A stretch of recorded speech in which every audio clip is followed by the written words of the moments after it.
नमस्कार, DD news पर आप देखना शुरू कर चुके हैं हमारा खास प्रोग्राम। इस वक्त मैं हूं लाल चंद्र सिंह। अगले 1 घंटे में हम देखेंगे कुछ ऐसी खबरें जिन पर चर्चा जरूरी है, और यह चर्चा हम करने वाले हैं अपने संवाददाताओं और खास मेहमानों के साथ। और आज खास तौर पर सबसे पहले बात करेंगे कि क्या कुछ हो रहा है महाराष्ट्र की राजनीति में, एनसीपी में। पवार बनाम पवार में किसका दांव भारी है, कौन भारी पड़ रहा है, चाचा या फिर भतीजा, इस पर बात होगी। और इसके बाद होगी आज की खास चर्चा, यूनिफॉर्म सिविल कोड जो है उस पर all India Muslim Personal Law board की आज बैठक है।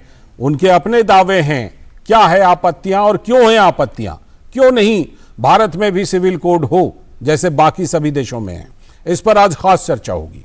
और उसके बाद बात होगी कि राजनीतिक जोड़ तोड़ कई जगह पर उठापटक चल रही है, लेकिन प्रधानमंत्री नरेंद्र मोदी अपने मंत्र पर काम कर रहे हैं। जी हां, परिश्रम की पराकाष्ठा। 4 राज्यों का दौरा करने वाले हैं, 36 घंटे का प्रोग्राम है लगभग, और करीब दर्जन भर कार्यक्रम है। इस पर करेंगे बात। और उसके बाद फिर बात करेंगे कि आखिरकार पश्चिम बंगाल में पंचायत चुनाव के लिए जो बूथ हैं वहां पर आधे 50% केंद्रीय बलों की तैनाती होगी। ये कलकत्ता हाईकोर्ट ने आदेश दिया है। इस बीच वहां पर हिंसा भी जारी है। तो इन सभी मुद्दों पर होगी बात और सवाल जवाब, लेकिन सबसे पहले इस वक्त की हेडलाइंस। महाराष्ट्र में एनसीपी के लिए आज बड़ा दिन। 40 विधायकों के समर्थन का दावा करने वाले अजित पवार के घर उमड़े समर्थक। उधर छगन भुजबल ने कहा किसी कार्यकर्ता पर कोई दबाव नहीं। शरद पवार के समर्थन में भी लगे पोस्टर। आज दोनों गुटों ने बुलाई पदाधिकारियों की अलग अलग बैठक, व्हिप भी जारी।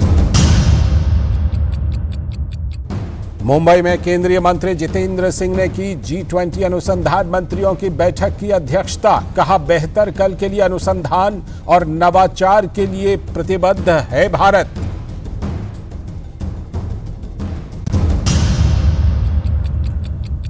विदेश मंत्री डॉक्टर एस जयशंकर आज से 4 दिन के तंजानिया दौरे पर। अपने समकक्ष के साथ भारत तंजानिया संयुक्त आयोग की बैठक की करेंगे सह अध्यक्षता। दोनों देशों के बीच द्विपक्षीय संबंधों को और मजबूत करने पर होगा जोर।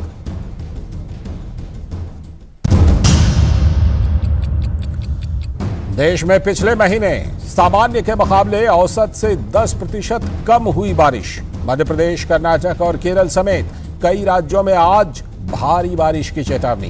तटीय कर्नाटक के कुछ जिलों में शैक्षणिक संस्थान भी बंद।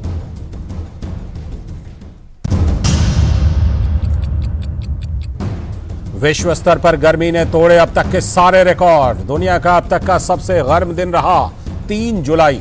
अफ्रीका, अमेरिका और अंटार्कटिका महाद्वीप में भी दिखा गर्मी का असर, लेकिन भारत में जून महीने में ही गर्मी ने तोड़ा सदी का रिकॉर्ड। 1901 के बाद इस बार भारतीय प्रायद्वीप में सबसे गर्म रहा जून।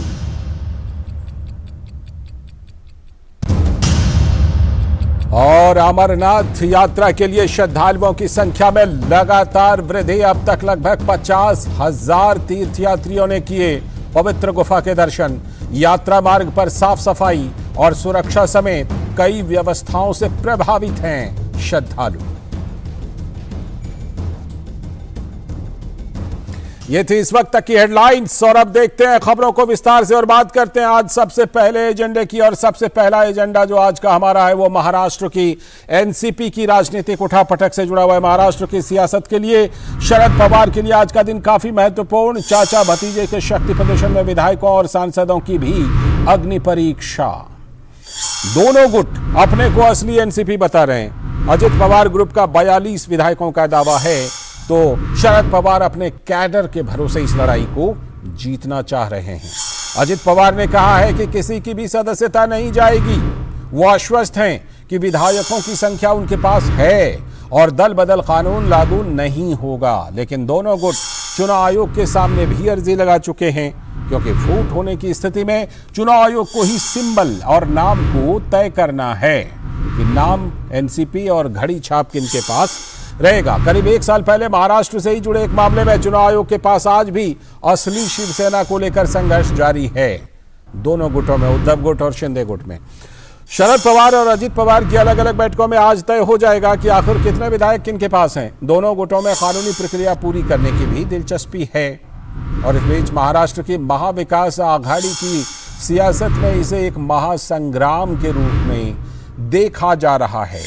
अजीत पवार के साथ 9 विधायक शिंदे सरकार में शामिल हो चुके हैं, लेकिन एक और खबर आ रही है कि कांग्रेस में भी कुछ है। टूट की खबर, कांग्रेस में भी असंतोष है। बैठकों का दौर जारी है। एकनाथ शिंदे भी अपने विधायकों के साथ बैठक कर रहे हैं और शिंदे ग्रुप में मंत्रिमंडल विस्तार को लेकर दबाव भी बन रहा है कि उनके कुछ और विधायकों को मंत्री बनाया जाए। 70 के दशक की बात कीजिए, अपनी ही पार्टी के कांग्रेस के साथ बगावत करके शरद पवार ने उस समय कांग्रेस के आला कमान को चुनौती दी थी, लेकिन देखिए आज इतिहास दोहरा रहा है। आज शरद पवार के परिवार के अंदर ही हुई बगावत ने उन्हें फिर से संघर्ष करने के लिए मजबूर कर दिया है और इस उम्र में शरद पवार सड़क पर संघर्ष करने के लिए मजबूर हैं। हमारे साथ शिशिर शेलार फोन लाइन पर जुड़ चुके हैं मुंबई से और साथ में हमारे सलाहकार संपादक विनोद मिश्र जी भी जुड़ रहे हैं। मैं पहले अपडेट लेता हूं शिशिर शेलार से। शिशिर, सबसे पहली बात, आज दोनों गुटों ने अपनी अपनी बैठक बुलाई है। क्या आज तस्वीर साफ हो पाएगी शिशिर कि कितने विधायकों का किस गुट को समर्थन है? बिल्कुल, इस वक्त महाराष्ट्र में अगर देखा जाए तो एनसीपी के दोनों तरफ से जो है जंग की शुरुआत हो चुकी है। मतलब चाचा की तरफ से भी और भतीजे की तरफ से। हालांकि कई खुलासे आज के बैठक में अजित पवार ने किए हैं शरद पवार को लेकर। हालांकि उनका पूरा जीवन पटी लोगों के सामने रख दिया, किस तरह से शरद पवार ने शुरुआत की अपनी करियर की और कैसे कैसे। हालांकि जी लगता है शिशिर से हमारा संपर्क कट गया है, लेकिन विनोद मिश्र हमारे सलाहकार संपादक हमारे साथ बिल्कुल जुड़े हुए हैं। विनोद जी, जो ये चाचा और भतीजे की आज की लड़ाई है, क्या आपको लगता है कि आज तस्वीर काफी हद तक साफ हो जाएगी? क्योंकि अजीत पवार का अभी हम फ्लैश देख रहे हैं कि कह रहे हैं कि मुझे मजबूर ना करें, मुझे ज्यादा नहीं बोलना है। तो अजीत पवार कुछ ज्यादा कॉन्फिडेंट लग रहे हैं क्या इस बार? लाल जी, ये देखिए, थोड़ा सा आपको बैकग्राउंड में देखना होगा इन चीज़ों को कि ये बगावत की शुरुआत तो सबसे पहले शरद पवार ने ही शुरू की थी।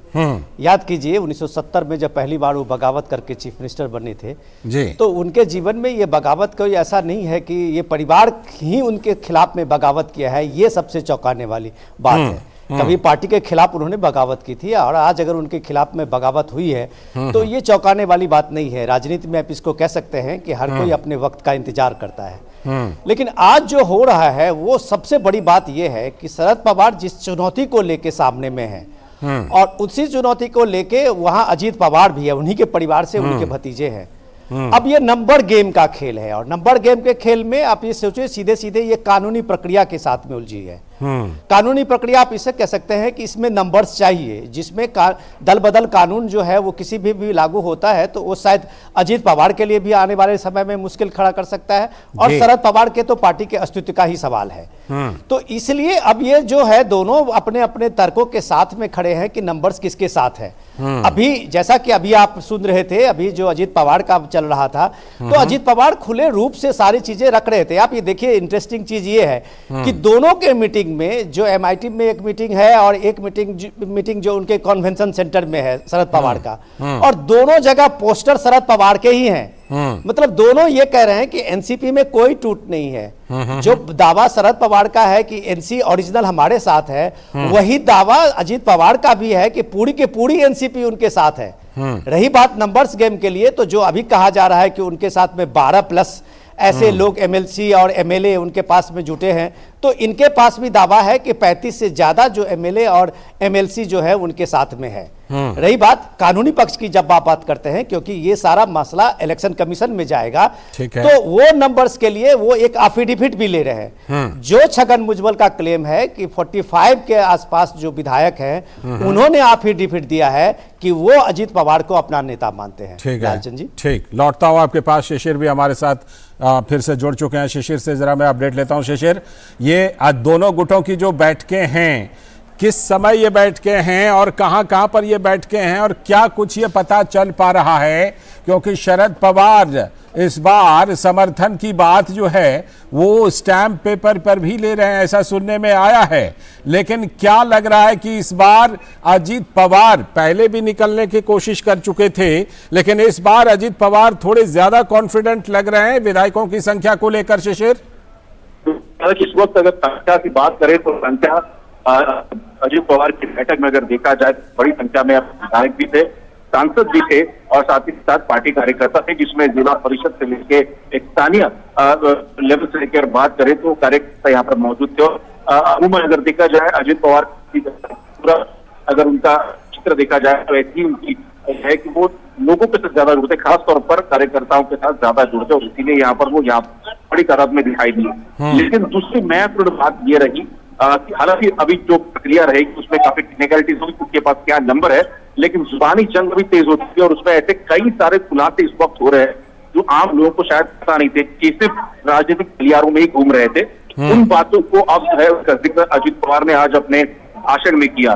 स्पष्ट रूप से कहा कि हमारे नेता शरद पवार ने लिखा उम्र हो चुकी है, अब उनको जो है उस पद से निकलना चाहिए। उसका उदाहरण देते उन्होंने कहा कि देखिए किसी सरकारी नौकरी अगर हम करते हैं तो उसमें एक बॉक्स होता है, तयशुदा वक्त रिटायर हो सकते हैं। दूसरा उदाहरण बीजेपी का दिया, बीजेपी में भी अगर देखा जाए तो जो उम्र का तकाजा है वो तकरीबन 75 तक जो है नेता जो है अपने पद पर रह सकता है, लेकिन उसके बाद रिटायर होता है। लेकिन यहाँ पर अपनी पार्टी का जिक्र करते उन्होंने कहा कि अब तक शरद पवार रुकने का नाम नहीं ले रहे, तो ऐसे में दूसरी जो पीढ़ी आगे बढ़े तो आखिर बढ़े कैसे। तीसरी महत्वपूर्ण बात उन्होंने ये भी कही, कई ऐसे निर्णय हैं जो कि शरद पवार ने स्वयं लिए हैं लेकिन बावजूद अजीत पवार को विलन बनाया गया है। मसलन मैं इसका उदाहरण देना चाहूंगा, 2019 बाद जब अजीत पवार जाकर सत्ता में शामिल होते हैं, शपथ लेते हैं, तो उसके बारे में आज अजीत पवार ने बड़ा खुलासा किया। उन्होंने स्पष्ट रूप से कहा कि हमें निर्देश गए थे कि हम जाके बीजेपी के वरिष्ठ नेताओं से बात करें। उन्होंने ये भी कहा कि मंत्रिमंडल किस प्रकार से होगा इस पर भी चर्चा की गई थी और पूरा खाका बनाया गया था 2019 का, लेकिन उसके बाद जो है शरद पवार वहां से मुकर गए। एक बात तो उन्होंने जिक्र ये भी किया कि बीजेपी चाहती थी कि महाराष्ट्र में शिवसेना भी उनके साथ आए और शिवसेना एनसीपी की सरकार जरूर बने। हालांकि उसके लिए एनसीपी मतलब शरद पवार तैयार नहीं थे और उन्हें शिवसेना को एक जातिवादी पार्टी कहकर कहा था कि हम उनके साथ में नहीं जाएंगे। ये खुलासा अजीत पवार ने किया। तो अभी जैसे कह रहा था कि जुबानी जंग तेज हो रही है और ऐसे कई सारी चीजें अब निकलकर सामने आ रही है लोगों के सामने, जो कि अब तक सामने नहीं आई थी। ठीक, लौटता हूं आपके पास। हमारे साथ हमारे सलाहकार संपादक विनोद जी भी जुड़े हुए हैं। विनोद जी, जिस तरह से अजीत पवार कह रहे हैं कि देखिए मेरा मुंह नहीं खुलवाइए, मुझे बहुत ज्यादा बोलना नहीं है, फिर भी बहुत कुछ बोल गए। लेकिन इस बीच में हमने ये देखा, आप शरद पवार की तस्वीरों का जिक्र कर रहे थे, कल की खबर थी कि शरद पवार ने इस चीज को लेकर आपत्ति की थी कि हमारी तस्वीरों का इस्तेमाल ना करें अजीत पवार वाले गुट। लेकिन ऐसा लगता है कि इस बार एनसीपी में बिल्कुल आर पार की ये लड़ाई है और इस बार कम से कम ऐसा लग रहा है कि अब तक तो चाचा भारी पड़ रहे थे, लेकिन इस बार लगता है कि शायद बारी भतीजे की है भारी पड़ने की, ऐसा लग रहा है।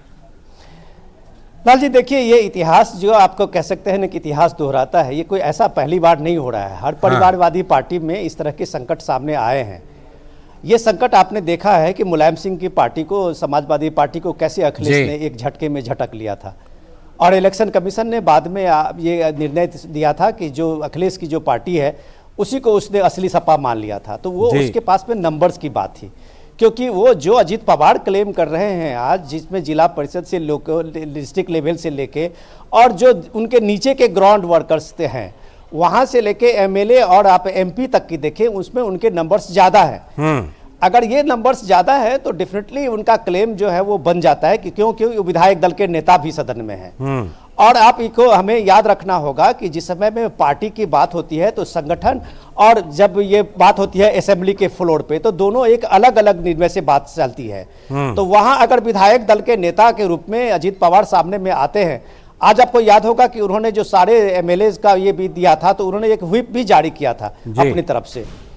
तो इस व्हिप के से भी बंधे हुए लोग हैं। अभी अजीत पवार, शरद पवार का व्हिप नहीं चलेगा। ये अभी जो व्हिप है वो अजीत, ये उनके भतीजे का ही व्हिप चलेगा पूरी पार्टी पे। तो ये जो पूरे का पूरा कसमकस, ये लीगल जो बैटल है उसको इस रूप में देखना होगा कि ये दोनों गुट जो है वो अपने अपने तरह से अपने कैबिनेट इलेक्शन कमीशन में रख दिया है। ठीक है। अब वहां पे लड़ाई वो सिंबल का है, अब वहां पे लड़ाई नाम का है। लेकिन सबसे इंटरेस्टिंग बात यह है कि जो अजीत पवार बता रहे थे अभी, जिस तरह से वो अपने मीडिया के सामने में पार्टी संगठन का संबोधित करते हुए जो कह रहे थे, तो वो हर समय जो आप हमारे रिपोर्टर शिशिर भी बता रहे थे उस चीज को, कि उन्होंने कहा है कि शरद पवार ने उनको फ्रंट पे रख के हमेशा एक डिच ही किया है। ठीक है। और राजनीति में अगर आप इस तरह से कर रहे हैं कि शरद पवार इसके लिए जाने जाते रहे हैं कि वो इस चीज को एक तरह से शरद पवार को ही एक्सपोज किया है कि 2019 की वो बात कर रहे थे कि सारी चीजें सब कुछ तय हुआ था शरद पवार के साथ में कि बीजेपी को कैसे सपोर्ट करना है, कैसे देवेंद्र फडणवीस के गवर्नमेंट को सपोर्ट करना है। और उसके बाद अचानक जब वो शपथ ग्रहण होता है और उसके बाद अगले दिन वो कहते हैं कि हमारे पास और गूगली है।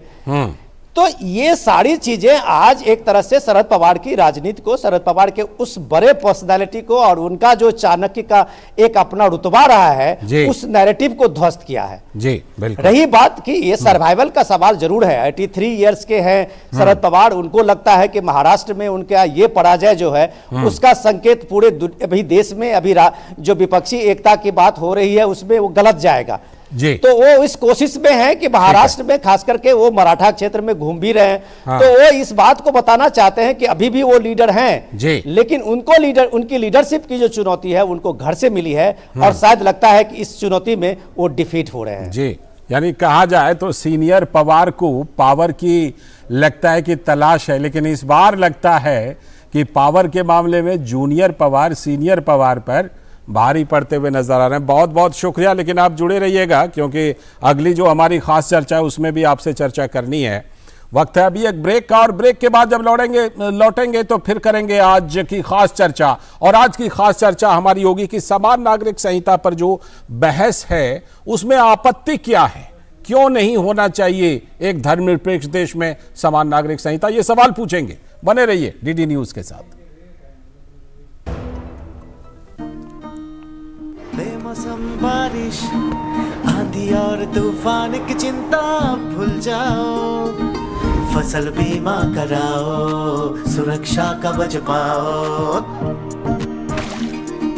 प्राकृतिक आपदा हो या कोई दुर्घटना, उसकी चिंता से भी मुक्ति पाओ, फसल बीमा कराओ, सुरक्षा कवच पाओ। हमने फसल बीमा योजना को अधिक प्रभावी बनाया, उसके दायरे में ज्यादा किसानों को लाए। खरीफ फसल के लिए बीमा पंजीकरण शुरू हो चुका है, शीघ्र पंजीकरण कराएं। बैंक शाखा, बीमा कंपनी, कृषि ऋण समिति, जन सेवा केंद्र CSC से संपर्क करें या www.pmfby.gov.in पर ऑनलाइन आवेदन करें या क्रॉप इंश्योरेंस ऐप डाउनलोड करें या किसान कॉल सेंटर पर फोन करें। फसल बीमा कराओ, सुरक्षा कवच पाओ।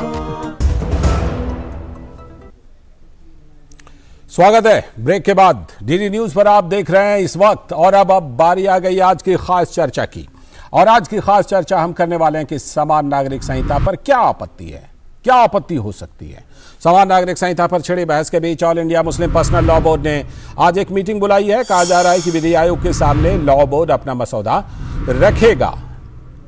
AIMPLB के अध्यक्ष मौलाना खालिद रशीद फिरंगी महली ने कहा है कि मुसलमान अपने वतन से प्यार करते हैं, लेकिन निजी कानूनों में कोई हस्तक्षेप नहीं चाहते। तो केरल के गवर्नर आरिफ मोहम्मद खान ने पूछा है कि क्या मुस्लिम पर्सनल लॉ बोर्ड ने शाहबानों के साथ इंसाफ किया था क्या, और यह भी पूछा है कि अगर मजहब ही सिविल लॉ तय करेंगे तो फिर क्रिमिनल लॉ में भी CRPC क्यों नहीं वहां पर भी पर्सनल लॉ। आरिफ मोहम्मद खान ने यह बड़ा सवाल पूछा है। और साथ ही बड़ा सवाल है कि लाखों करोड़ों मुस्लिम महिलाओं को पर्सनल लॉ ट्रिपल तलाक में क्यों न्याय नहीं दिला पाया, उसके लिए क्यों कानून बनाना पड़ा सरकार को, और कानून बनाने के बाद ही तो न्याय मिला। साथ ही यह भी एक बड़ा सवाल है कि बदले दौर में जब आधी आबादी आगे बढ़ रही है तो फिर उनको लेकर पुरानी व्यवस्था का आग्रह क्यों, यह बड़ा सवाल है। सवाल वोट बैंक की सियासत का भी है, जिसका उल्लेख PM ने पिछले दिनों किया था। क्यों सियासत पसमानदा मुस्लिमों और महिलाओं को हक देने के नाम पर भ्रम फैलाने लगती है। आपने यानी आम आदमी पार्टी ने UCC पर अपना समर्थन पहले दिया, कहा कि होना चाहिए, लेकिन जब उन्हें लगा कि इसका तो वोट बैंक में नुकसान होगा तो पाला बदल लिया। अब सुर बदल लिया आम आदमी पार्टी ने। अब पंजाब के CM भगवंत मान ने कहा है कि यूसीसी से सिखों के रिवाज प्रभावित होंगे। जाहिर है कि उन्होंने केजरीवाल के स्टैंड में लगता है संशोधन कर दिया है। केरल में की बात कीजिए तो वहां पर सीपीएम ने इसे सियासी मौका मान लिया है और यूसीसी के खिलाफ धरने प्रदर्शन तेज कर दिए हैं, तो कांग्रेस ने भी मुस्लिम इलाकों में अपना अभियान तेज कर दिया है। पिछले दिनों लॉ मिनिस्ट्री की स्टैंडिंग कमेटी की मीटिंग में कई पहलुओं पर चर्चा की गई और बताया गया कि किसी भी मजहब के रीति रिवाज और परंपरा तो प्रभावित इसमें नहीं होंगे यूसीसी में, लेकिन भ्रम फैलाया गया कि दूसरे समुदाय पर हिंदू कोड लागू होंगे। लेकिन आरिफ मोहम्मद खान ने पूछा है कि क्या हिंदू धर्म में तलाक का उल्लेख है क्या? लेकिन पर्सनल कानून में महिलाओं के हक को अलग करने का मौका मिल जाता है, जबकि हर धर्म में बदले दौर में लोगों ने प्रोग्रेसिव सोच को अपनाया है। दुनिया की बात कर लीजिए, हर मुल्क में अपना सिविल कोड है, उसमें किसी पर्सनल लॉ की इजाजत नहीं है, तो फिर भारत में ही अलग अलग कानून क्यों? उदाहरण भी हमारे सामने, अपने यहां का भी, गोवा में वर्षों से कॉमन सिविल कोड है, किसी को दिक्कत नहीं है। अगर गोवा में शादी, तलाक, गोद लेने और संपत्ति के अधिकार पर कोई बहस नहीं है, तो फिर यूसीसी को लेकर यह बहस हो क्यों रहा है? ये तमाम सवाल हैं। हालांकि समान नागरिक संहिता को लागू करने के विचार का मुस्लिम समाज के लोग समर्थन भी कर रहे हैं और बड़ी संख्या में। सुनिए उनको। 140 करोड़ देशवासियों के प्रधानमंत्री है, किसी एक समाज के प्रधानमंत्री नहीं है। तो जाहिर सी बात है, हमारे देश के लिए आज तक जो भी डिसीजन लिए गए वो हमारे फेवर में निकले और इंशाअल्लाह ताला ये भी फेवर में ही निकलेगा। हमारे देश के प्रधानमंत्री जी हैं, वो सभी समाज के प्रधानमंत्री हैं और उनका जो नारा है सबका साथ, सबका विकास, सबका विश्वास, सबका प्रयास, सभी के लिए, यानी कि हिंदू, मुस्लिम, सिख, ईसाई, जितना पूरा जो नया कायदा कानून जो आ रहा है तो वो सभी के लिए बेहतर के लिए होगा। तो मैं इसका समर्थन करता हूँ। मैं जो है ये कानून जो हुआ है इस पे मैं बहुत समझता हूँ और ये जो मोदी जी ने, हमारे प्रधानमंत्री ने किया है, ये सभी मुसलमानों और हिंदुओं के सबके हित में किया है और ये सभी के लिए अच्छा है। जी, तो आप देख रहे हैं कि किस तरह से आम आदमी को लगता है कोई दिक्कत नहीं है, उनको इससे कोई दिक्कत नहीं, उनको लगता है कि ये सब ठीक रहेगा और सभी के लिए कानून होना चाहिए। लेकिन सवाल है कि कुछ लोगों को दिक्कत क्यों है, इसी सवाल पर आज हम चर्चा कर रहे हैं। हमारे सलाहकार संपादक विनोद मिश्र जी हमारे साथ जुड़ चुके हैं और साथ में अतीकुर रहमान साहब भी हैं, जो कि इस्लामिक मामलों के विशेषज्ञ, रिसर्च स्कॉलर, इस्लामिक स्टडीज़ के हैं। हम इन दोनों का रुख करते हैं। मैं पहले विनोद जी के पास चलता हूं। विनोद जी, आज अहम बैठक है all India Muslim Personal Law board की तरफ से ये बैठक है, लेकिन जामा मस्जिद के शाही इमाम ने कहा था अब से कुछ दिन पहले कि भाई इस पर अभी इधर उधर बयान मत दो, जब राय मांगी जाएगी तो राय अपना देना, लेकिन उसके पहले इस तरह की बातें जो कुछ लोग कर रहे थे उसको उन्होंने कहा था कि नहीं करनी चाहिए। तो सवाल ये है विनोद जी कि जब बाकी दुनिया के सभी मुल्कों में सिविल कोड है तो हमारा मुल्क भी तो इसी ग्रह पर है, इसी गोले पर है, इसी धरती पर है, तो हमारे यहाँ एक सिविल कोड होने में दिक्कत कहां पर है और किसको दिक्कत है, या सिर्फ ये सियासत है और सिर्फ सियासत को ही दिक्कत है? विनोद जी। लाल जी, जैसा कि आप अपनी रिपोर्ट में बता रहे थे और उसमें जो all India Muslim Personal Law board के अध्यक्ष हैं फिरंगी महली साहब जी, उनका भी आपने उल्लेख किया था उस रिपोर्ट में कि वो बता रहे थे कि हम इस देश से प्यार करते हैं, लेकिन हमें अपनी जो निजी उनका कानून है या निजी जो उनकी अपनी बनी हुई है व्यवस्था, उसको वो छोड़ने के लिए तैयार नहीं है। तो आप देखिए उनके बातों में कितना कॉन्ट्रास्ट है कि एक देश के रूप में वो मानते हैं कि वो देश के नागरिक हैं, ठीक, लेकिन वो साथ साथ ये भी कहते हैं कि इस देश की व्यवस्था के साथ में उनका अपना जो पर्सनल लॉ है वही उनका कानून है। तो ये एक तरह से जिस संविधान की दुहाई देते हुए थकते नहीं हैं लोग, ठीक है, और हर बात में समानता और एकता की बात कहते हैं, उसकी धज्जियां उड़ाते हुए दिखते हैं जी। ये दिक्कत क्या है, इस बात को आप आरिफ मोहम्मद खान की बात को भी आपने कोट किया था, लेकिन सवाल ये है कि all India Muslim Personal Law board है क्या, ये भी समझने की जरूरत है। All India Muslim Personal Law board एक एनजीओ है, ठीक कोई है। सरकारी संस्था नहीं है, या न बिल्कुल। ही सारे मुसलमान जो इस देश में 20 करोड़ की आबादी है उनको रिप्रेजेंट करते हैं। जी वो ये जिस ग्रुप को रिप्रेजेंट करते हैं उसमें देश के जो प्रसिद्ध मौलवी हैं, दानिश्वर हैं, वो इसमें शामिल हैं और वो एक अपनी राय बनाते हैं जो उनके एक शरिया के कानून में तय होता है। लेकिन आरिफ मोहम्मद खान जब कहते हैं कि क्या इस देश में जो प्रोग्रेसिव सोच है जी। या इस व्यवस्था में जब महिलाएं आगे बढ़ रही हैं, उनको कामकाजी महिलाएं हैं, घर से बाहर निकल रही हैं, उनको भी एक नई होप लग रही है, एक उम्मीद बढ़ रही है इस नए दौर के ह्यूमन एम्पावरमेंट से, तो क्या उनके लिए अलग से चीज़ों को इसमें संशोधन नहीं होना चाहिए? जी रही बात जो इसकी चर्चा के साथ मैं ये जोड़ना चाहूँगा कि पिछले दिनों जो लॉ मिनिस्ट्री की स्टैंडिंग कमेटी की मीटिंग हुई थी, उसमें अभी तक जो अभी आए हैं उसमें फीडबैक आए हैं, 9 लाख से ज़्यादा लोगों ने उसमें अपना रिएक्शन और अपना फीडबैक दिया है। उसके आधार पे उसने एक बेसिक फ्रेमवर्क तैयार किया है और बेसिक फ्रेमवर्क जो है ये बताना जरूरी है दर्शकों को जी जी कि ये बेसिक फ्रेमवर्क जो है वो लैंगिक समानता की है। ठीक है। जो उसमें है कि किसी भी धर्म के लोग, जब हम कहते हैं अपने कॉन्स्टिट्यूशन के प्रियम्बल में कि हम भारत के लोग, उसमें एक सबसे इंपॉर्टेंट फैक्टर उसकी लैंगिक समानता है। जो महिला हो या पुरुष हमारे यहाँ इक्वल स्टेटस में है। ठीक है। तो इस इक्वल स्टेटस को आप जब सामने में रखते हैं तो उसको पर्सनल लॉ के गाइडलाइन में कैसे आप उसको कमतर आंक सकते हैं, यही चीज की बहस है और इसी चीज पे लॉ कमीशन ने अपनी राय जो है इन लोगों से मांगी थी। आज जो फिरंगी माली साहब कह रहे हैं कि वहां पे एक मीटिंग चल रही है और उसमें वो लोग एक मसौदा तैयार करेंगे, लेकिन मसौदा तैयार करने के साथ साथ उन्होंने आम लोगों के लिए भी, अपने मुस्लिम कम्युनिटी के लिए भी एक जारी किया है, मेल भी जारी किया है, जिसमें वो लोगों को बता रहे हैं कि आप अपनी तरफ से इसके खिलाफ में खड़े होइए और लोगों को बताइए कि ये चीज ये गलत हो रही है। तो ये गलत सही का फैसला अगर एक मौलवी के रूप में वो कर रहे हैं तो फिर इस देश में जो संवैधानिक व्यवस्था है उसका क्या होगा? बिल्कुल, ये बड़ा सवाल है कि क्या होगा संवैधानिक व्यवस्था का। विनोद बंसल जी भी हमारे साथ, बीएचपी के प्रवक्ता, जुड़ चुके हैं। बहुत बहुत स्वागत विनोद जी। और अतीकुर रहमान साहब भी हमारे साथ जुड़े हुए, आपका भी बहुत बहुत स्वागत। अतीकुर रहमान जी से मैं पहले प्रतिक्रिया ले लेता हूं, फिर विनोद जी आपके पास आऊंगा। अब बढ़िया से दीजिएगा अपनी प्रतिक्रिया। अतीकुर रहमान साहब, ये बताइए कि all India Muslim Personal Law board जो बात कह रही है कि हम देशभक्त हैं, हम इस देश के नागरिक हैं, लेकिन पर्सनल लॉ में हम कोई छेड़छाड़ नहीं चाहते, जैसा चल रहा है वैसा ही सब कुछ चलना चाहिए, चाहे कहीं पर किसी को अगर कमतर अधिकार मिल रहा है, महिलाओं को, बेटियों को अगर कम भी हक है तो वैसा ही रहना चाहिए। आप इस्लामिक स्टडीज के स्कॉलर हैं, आप इस बारे में क्या मानते हैं? क्या उनकी बात ये जायज है?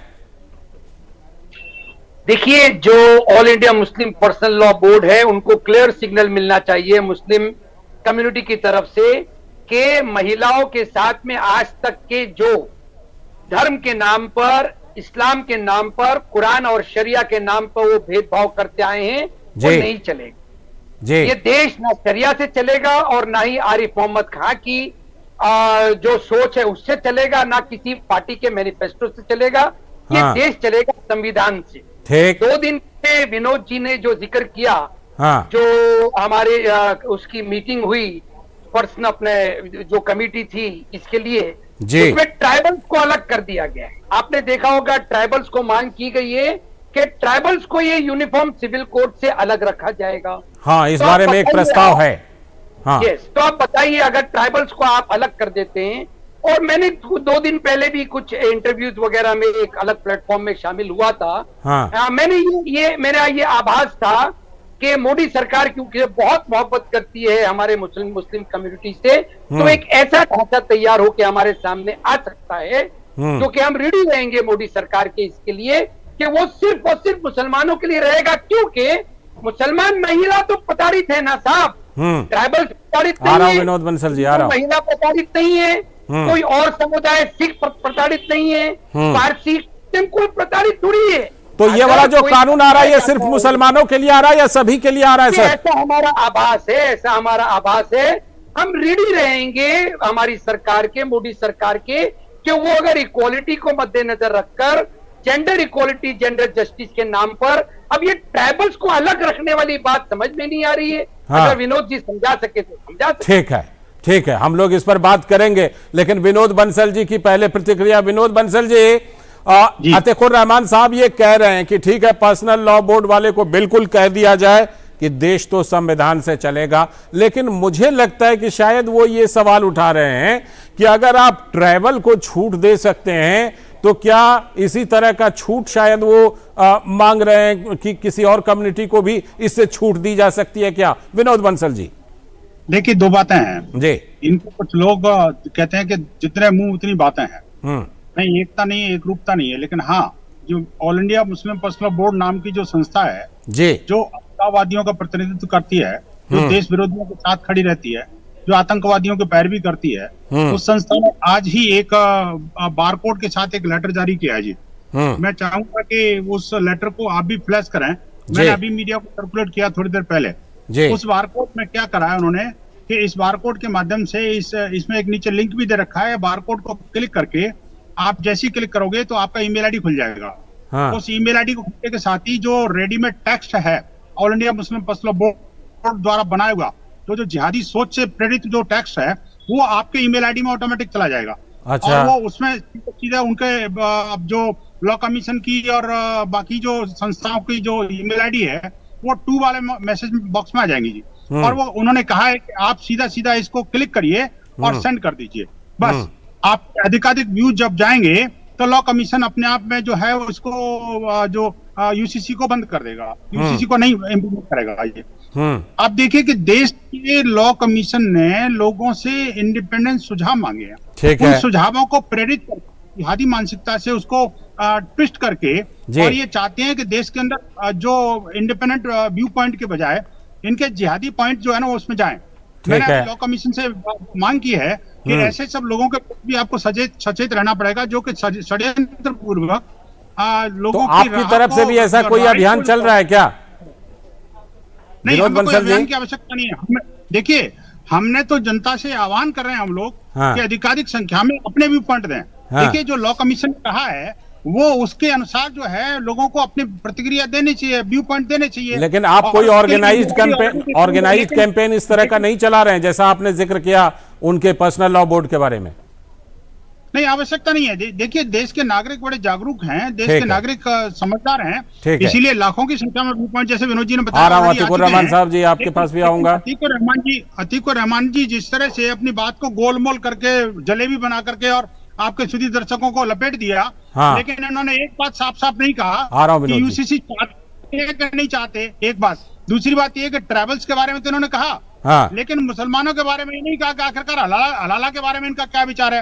आखिरकार 3 तलाक खत्म करने पर इनको परेशानी क्यों है? आखिरकार ये बताइए कि महिलाओं को, मुस्लिम महिलाओं को वो अधिकार क्यों नहीं मिलने चाहिए जो हिंदू महिलाओं को है? आखिरकार उनको संपत्ति का अधिकार क्यों नहीं मिलना चाहिए? ठीक है, चलिए इन सवालों के साथ मैं आता हूं आपके पास। विनोद बंसल जी, लौटता हूं आपके पास। विनोद मिश्र जी के पास चलता हूं। विनोद मिश्र जी, जो बात अतीकुर रहमान साहब कह रहे हैं, एक लाइन में सबसे पहले इन्होंने डिस्क्लेमर डाल दिया कि भाई all India Muslim Personal Law board को ये कहा जाए कि वो इस चीज में कानून का पालन करे। लेकिन उसके बाद जो सवाल अतीकुर रहमान साहब उठा रहे हैं, ये बताइए कि क्या उस सवाल को उठा करके वो और भी समाज के लिए उस तरह की छूट की बात कर रहे हैं क्या? देखिए, जैसा कि विनोद बंसल जी ने कहा है, अतीकुर रहमान साहब बहुत ही विद्वान आदमी हैं और बड़ा स्कॉलर हैं, बेशक। लेकिन जैसे विनोद बंसल जी ने कहा कि वो जलेबी की तरह घुमा घुमा के सारी बातों को रखती है। उनकी बात में क्लियरिटी नहीं है, लेकिन आरोप है। और आरोप ये है कि जब वो ट्रैवल की बात कहते हैं तो उनसे इसी चीज को मैं क्लियर करने के लिए आपसे निवेदन कर रहा था। जरूर कि वो स्टैंडिंग कमेटी में जब बात आई थी उस समय में जितने भी एमपीज थे, 30-31 एमपीज वहाँ पे थे स्टैंडिंग कमेटी में, सुशील मोदी की अध्यक्षता में जो स्टैंडिंग कमेटी थी उसमें ये भ्रम फैलाने की बात हुई थी। जो पहले दिन असदुद्दीन ओवैसी साहब ने इसका जिक्र किया था कि ये यूसीसी नहीं है, उसको वो हिंदू कोड बना के प्रचारित कर रहे थे कि जब कहीं भी अगर यूसीसी यूनिफॉर्म सिविल कोड लागू होगा देश में तो एक हिंदू कोड सबके सामने में होगा। तो इस भ्रम का इम्पैक्ट ये हुआ कि हर लोग ये बात समझने लगे थे कि उनके जो रीति रिवाज है, उनके जो शादी विवाह का प्रचलन है, जो उनका अपना संबंध है लोगों के साथ में, वो सारी चीजें खत्म हो जाएगी। एक मान्यता जो हिंदू कोड में है उसी के हिसाब से सारे फ्रेमवर्क होंगे जी। इसी के लिए अतीकुर रहमान साहब जरा सुन लें इन चीजों को। इसलिए जो लॉ कमीशन ने जो बेसिक फ्रेमवर्क बनाया है उसमें लैंगिक समानता की बात कही है जी। उसमें कहीं भी रीति रिवाजों की बात वो नहीं कही है। इसलिए वो कहा गया है कि ट्राइबल सोसाइटी में अलग अलग जो उनके छोटे छोटे पॉकेट्स हैं उसमें अपने रिवाज है, हजारों वर्षों की उनकी संस्कृति है जी। उसको कानून बना के और उसको लागू करने वाला सरकार कौन होता है? ठीक है। और दूसरी बात ये हमें समझना चाहिए कि वो शेड्यूल्ड के पूरे आदिवासी समाज है जिनके रक्षक जो है वो राष्ट्रपति होते हैं जी। ये उनका एक धरोहर है, इस देश में एक मान्यता है। ठीक है। और ये इन सब चीजों को समझे बगैर अगर आप सीधे ट्राइबल जोड़ देते हैं तो आप इसमें भ्रम फैला रहे हैं। ठीक, लौटता हूं। और भ्रम की स्थिति ये है लालजी, मैं थोड़ा सा इसको कंप्लीट कर दूं कि केरल में ये भ्रम फैलाया जा रहा है कि अब जो है उसको दफनाने के बदले जलाया जाएगा। अच्छा। अब जो है इस तरह ट्विस्ट दिया जा रहा है, वहां पे शादी करने की इजाजत नहीं होगी तो ये इस तरह का कानून बनेगा। सवाल सिंपल से है, लैंगिक समानता की बात में अतीकुर रहमान साहब बार बार इस बात को कह रहा हूं कि जो बेसिक फ्रेमवर्क है उसको हमने पढ़ा है। उसमें सिंपल सी बात बताई गई है महिलाओं को अधिकार को लेके कि जैसे गोवा में सबका रजिस्ट्रेशन मस्ट है। आ रहा हूं, चाहे वो हिंदू हो, मुस्लिम हो, सिख हो, ईसाई हो, पारसी हो, उनका रजिस्ट्रेशन मस्ट है। तो वैसे और शादियों में भी इस देश में शादियां रजिस्टर्ड होगी। तलाक के मामले में कानून होंगे, गोद लेने के मामले में कानून होंगे, शादी की उम्र के मामले में अधिकार में अतीकुर रहमान साहब को पूछ लीजिए कि मुस्लिम महिलाओं को अगर उसका पति मर जाए तो उसमें कितनी संपत्ति उसको मिल जाता है हक में। तो ये सारे सवाल हैं जिसमें एक न्याय दिलाने की बात हो रही है, जिसमें एम्पावरमेंट की बात हो रही है, इसमें भ्रम फैलाने की जरूरत नहीं है। लौटता हूं तो अतीकुर रहमान साहब, मैं विनोद बंसल जी के पास भी आऊंगा। विनोद बंसल जी अभी आता हूं आपके पास, एक प्रतिक्रिया जरा अतीकुर रहमान साहब की, एक प्रतिक्रिया अतीकुर रहमान साहब। अतीकुर रहमान साहब, ये बिल्कुल साफ है कि रीति रिवाज को लेकर के कोई यूनिफॉर्म सिविल नहीं आना है, कोई कोड नहीं आना है।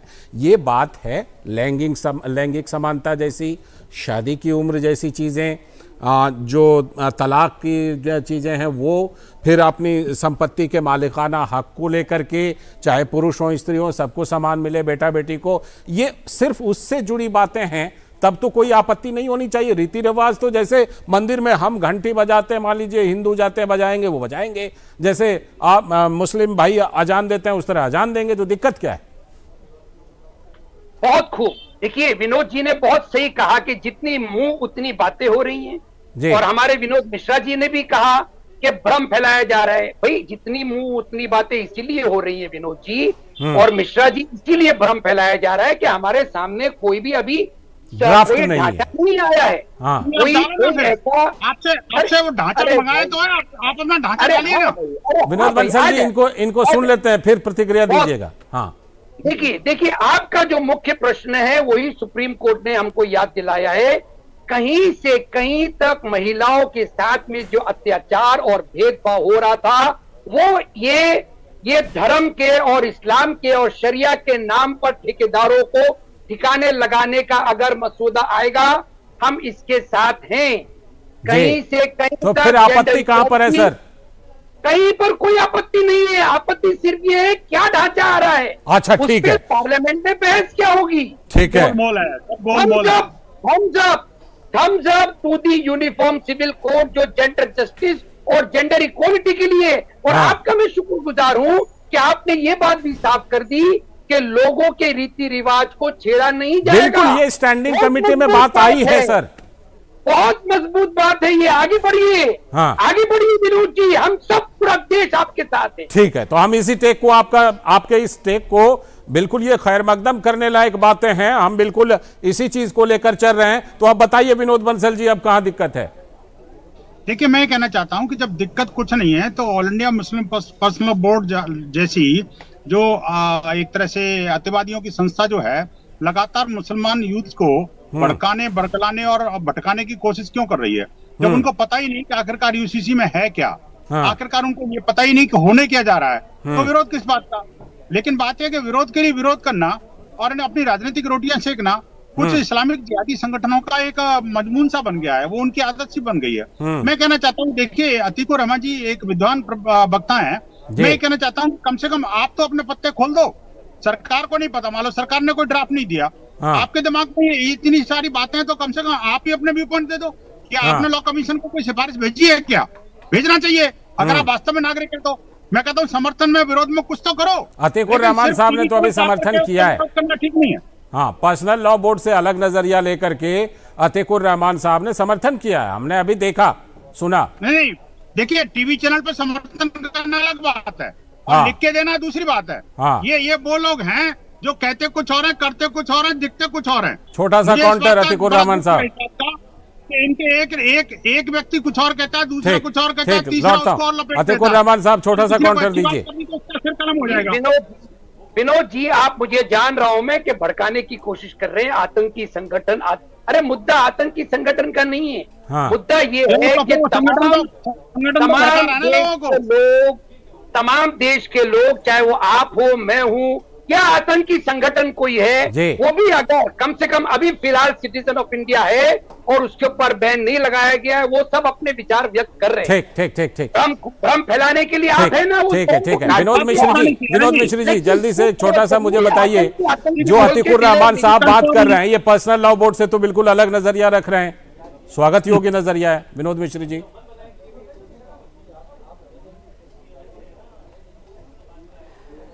लाल जी जी, जैसा मैं अतीकुर रहमान साहब का, देखिए अतीकुर रहमान साहब को मैं सब दिन मानता हूं कि वो काफ़ी सुलझे हुए लोग हैं, विद्वान आदमी हैं। ठीक है। और मुझे लगता है कि जो इस देश में इस्लाम को जानने वाले जो कुछ लोग होंगे उसमें अतीकुर रहमान साहब हैं, कोई दो मत नहीं है।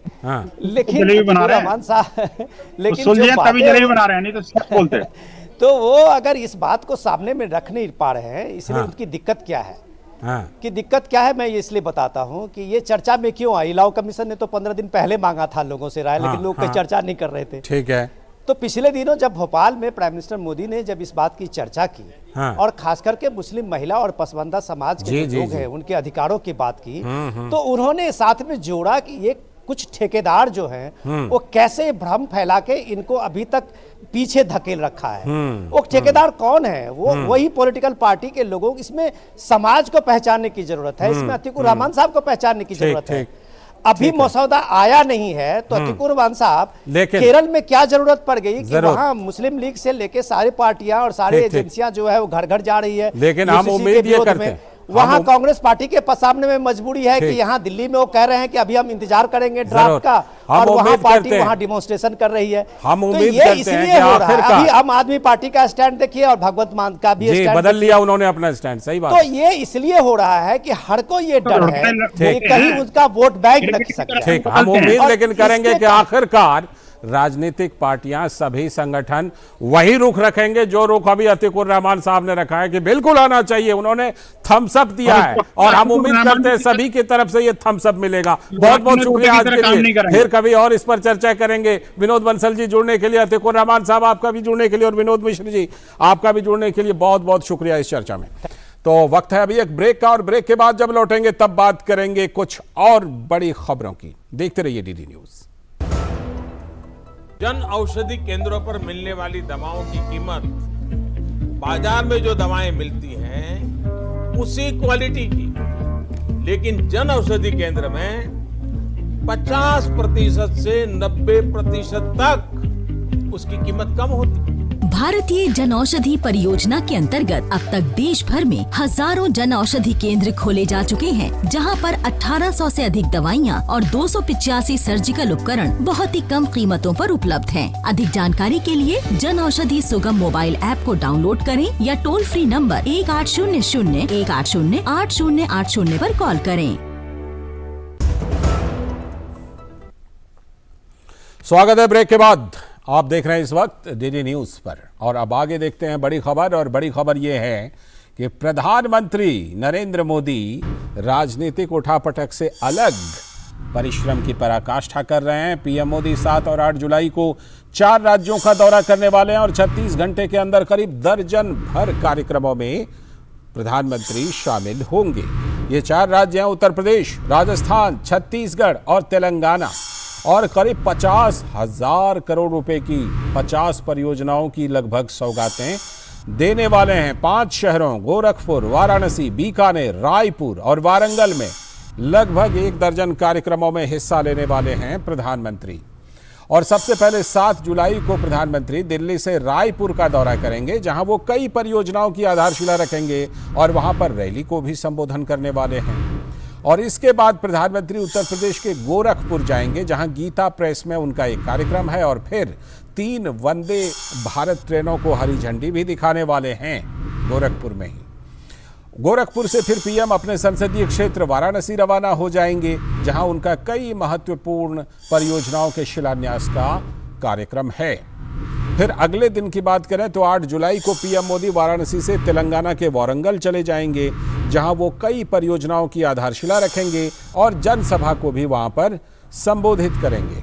इसके बाद प्रधानमंत्री मोदी आखिर में बीकानेर में राजस्थान में कई परियोजनाओं का शिलान्यास और उद्घाटन करेंगे और वहां पर रैली को भी संबोधित करेंगे। तो दिलचस्प बात यह है कि देश में राजनीतिक जोड़ तोड़ चल रही है, हम सब जानते हैं, लेकिन इससे अलग सबका साथ सबका विकास के लिए प्रधानमंत्री नरेंद्र मोदी लगातार कर रहे हैं परिश्रम की पराकाष्ठा। तो क्या है प्रधानमंत्री का ये पूरा प्रोग्राम और क्या कुछ इसकी खास बातें हैं? शैलेंद्र मिश्र हमारे संवाददाता हमारे साथ इस खबर पर जुड़ चुके हैं। शैलेंद्र, प्रधानमंत्री हमेशा ये मंत्र देते हैं सभी को, अपने कार्यकर्ताओं को, देश के सभी लोगों को परिश्रम की पराकाष्ठा करने के लिए, उसी पर खुद अमल करते हुए ये मैराथन, ये मेगा दौरा प्रधानमंत्री का, जिसमें विकास की कई परियोजनाएं शामिल हैं। शैलेंद्र, निश्चित तौर पर लालचंद्र, आप देखें कि 4 राज्यों का जो दौरा है, जिसमें उत्तर प्रदेश है, उनका संसदीय क्षेत्र वाराणसी, जहां पर प्रधानमंत्री नरेंद्र मोदी जाएंगे, कई विकास परियोजनाओं की शुरुआत तो करेंगे ही और साथ ही साथ अपने संसदीय क्षेत्र की जनता से भी मुखातिब होंगे, उनके साथ भी एक तरह से देखें तो संवाद करेंगे। जब भी मौका मिलता है तब हम देखते हैं कि प्रधानमंत्री नरेंद्र मोदी अपने संसदीय क्षेत्र जाते रहते हैं, व्यस्त कार्यक्रम के बावजूद वाराणसी और काशी की जनता के साथ जहां तक हो सकता है संवाद करते हैं।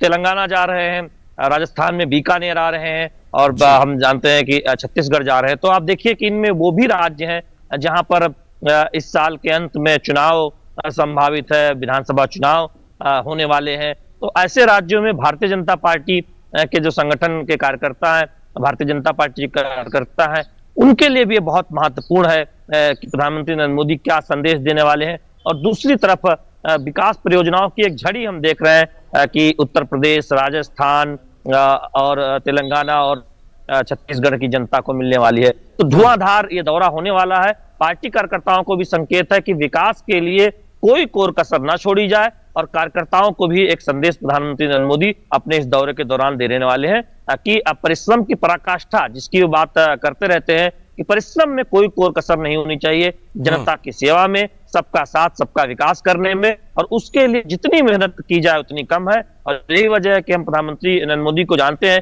कि वो अक्सर इतने व्यस्त कार्यक्रम के बावजूद जब भी मौका मिलता है वर्चुअल तौर पर या फिर खुद जाकर अपने संसदीय क्षेत्र वाराणसी जाते हैं और देश भर के अलग अलग राज्यों में विकास परियोजनाओं का उद्घाटन करने जाते हैं, कार्यकर्ताओं के साथ संवाद करने जाते हैं।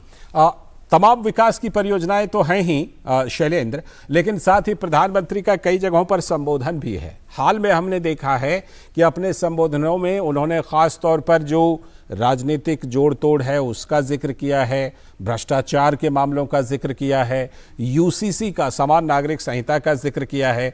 तो ये जो तमाम रैलियां हैं, इसमें प्रधानमंत्री इन मुद्दों पर जगह जगह पर जाकर के एक बार फिर से जोरदार तरीके से अपनी बात रख सकते हैं।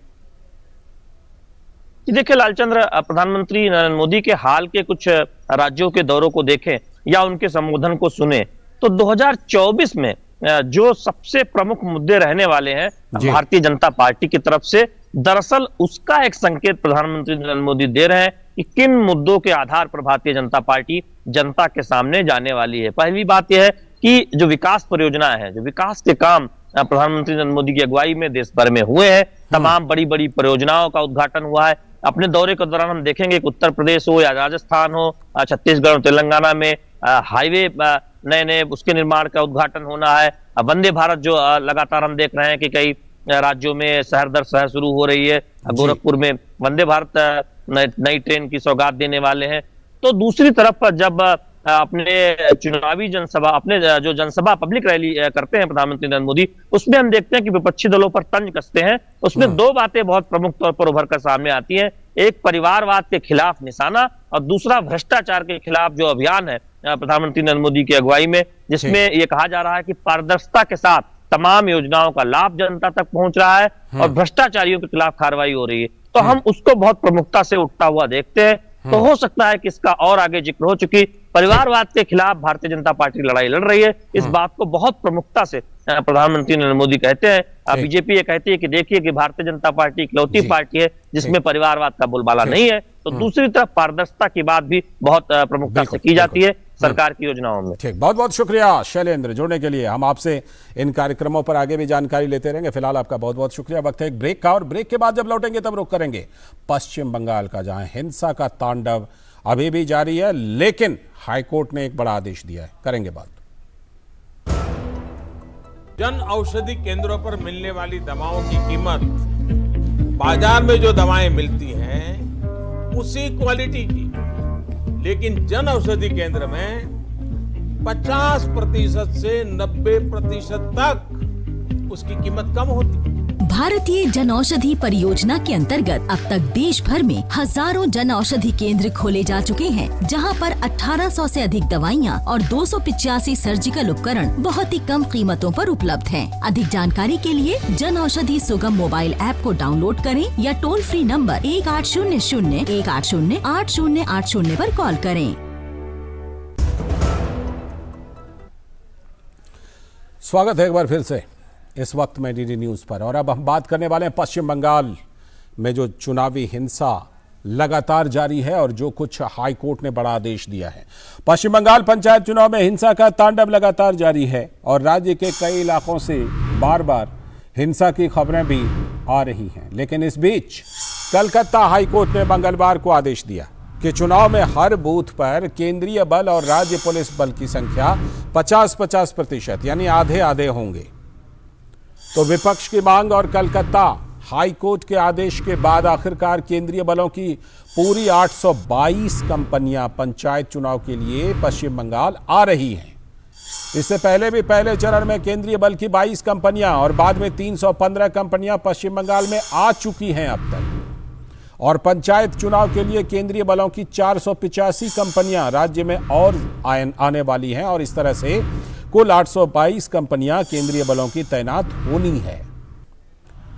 और इस बीच पंचायत चुनाव के मतदान से पहले हिंसा का सिलसिला भी जारी है, और इसी क्रम में उत्तरी 24 परगना जिले के देगंगा इलाके में बम से हमले में एक युवक की मौत हो गई।